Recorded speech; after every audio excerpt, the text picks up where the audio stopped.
tweak. Just want to get your perspective on it with about, 6 minutes left?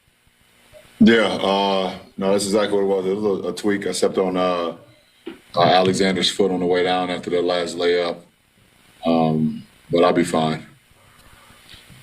How'd you feel like overall you came through these two games physically, LeBron, with now 2 days ahead of the plan? Pretty good. I mean, for where I am right now, after sitting out for, as long as I did. I mean, if you take away the two games that I played momentarily, but pretty good. Had a lot of explosion. Defensively, I was able to play the passing lane a few times tonight. Get out on the break, make some cuts, and get in the passing lane, get in transition. So came out pretty well. So you played more playoff minutes than any player in NBA history, but this is kind of a unique situation starting this year with the play-in game. Just wondered, physically, mentally, all that. What's your initial take on how you'll prep for it, how you'll approach it? I'll prep for it the same as I've always prepped for a playoff matchup, because it is. It's a playoff matchup between us and Golden State on Wednesday. Familiar with a few of their guys, but I'll prep tomorrow by myself on our day off. And then as a team, we'll lock in on what needs to be done. And then Wednesday, we'll prep some more and then get ready to play Wednesday night. So, it's a playoff game for me on Wednesday. Okay, Dave McMenamin, please. LeBron, a few years back, you said that you'll take your chances no matter what seed you are in the playoffs. What's this challenge like, or this situation like, being number 7, the lowest seed you've ever been, at the end of the regular season with the chance to be in the postseason? Well, obviously this season, I don't look at our seeding. It doesn't matter. Obviously, we know we wanted to play a lot better this season, but injuries took a toll on our team. But we're finally starting to get whole. We're starting to feel a little bit better about our situation. We ended the season on a 5-game winning streak or 4-game winning streak. I don't know what it is, but I look forward to the challenge. It's another challenge for me in the postseason. I'm looking forward to it. Okay, Dan Weinke, please. LeBron, you said you'd prep for this Warriors game like it was any other playoff game, but I mean, is it a Game 7 in your mind? I don't know if you can possibly replicate the intensity of a Game 7 when you haven't seen a team 6 other times, but with sort of the nature of this format, is that kind of your approach to it? I mean, you can't replicate it. You cannot replicate a Game 7, especially, with the first game.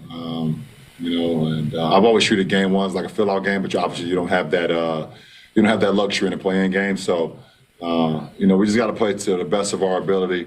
We got to play Lakers basketball. We got to defend at a high rate. We're playing versus, in my opinion, the MVP of our league this year, and Steph. So, we got to be, prepared for everything that they have. They got championship DNA as well, and they've been there. They know what it takes and what it feels like to be in pressure games. So, we got to be ready for that opportunity and for that pressure. Okay, Bill Oram. Hey, LeBron. I know that when you're kind of in the throes of competition, maybe you don't look at it this way, but what does it mean to you? Maybe isn't the right word, but what does it mean to have your career intersect in a meaningful, not a series, but with Steph yet again? You guys have kind of obviously come across each other a bunch of times, and like you just said, MVP of the league. I'd be curious to know if you could expound a little bit more on your thoughts on why you see him as the MVP this year too. For our paths to continue to cross in our career is pretty unique and it's pretty cool. Both of us being born in Northeast Ohio, born in Akron. I know he spent a lot of his time, obviously, in Charlotte, but born in Akron and along with me, so we got that DNA. But our paths have been crossed again, and it's it's always been a level of respect that's even beyond the game of basketball. The way I feel for Steph, so that's cool. And we can, you can look what he's done this year. There's nobody. Everybody counted him out this year. Everybody saying that, now that Clay is hurt, can Steph lead a team on his own? What is he going to be able to do? Can he carry a team on his own? Can he carry a team into the postseason? Can he keep a team afloat? He's done that and more. I think he has the most 40-point. I don't know if it was 40-point games or something like that, or the most. He gets the most 3-point, most 10 threes made in a season. He's broke his own record for how many threes he's made this year. I think he scored like 30 points in the second half of games like 8 times this year or 9 times this year. I don't know anything else. If you're looking for MVP, if Steph is not on Golden State's team, then what are we looking at? And we get caught up in the record sometimes. We get caught up in who has the best record, and instead of just saying who had the best season that year. And Steph has had, in my opinion, the best season all year. And it was the same, when Russ won the MVP. Russ was, first guy to have a triple-double in the season since the Big O, and everyone threw the records out the window then when he won it. And I think, you look at what he's doing, Steph is just like, Russ deserved it that year, and obviously I don't think Steph is going to get it because, it's another conversation, but in my eyes, he's played the best basketball all year round. Okay, we only have time for a couple more, so we're going to go with Kyle Boone, please. Hey, LeBron.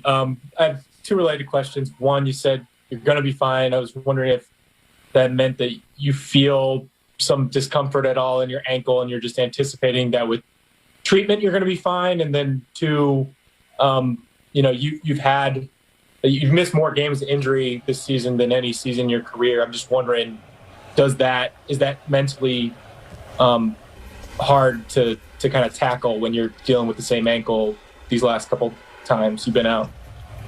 When I say I'm fine, I'm saying I'll be in the lineup on Wednesday. So I look forward to that challenge.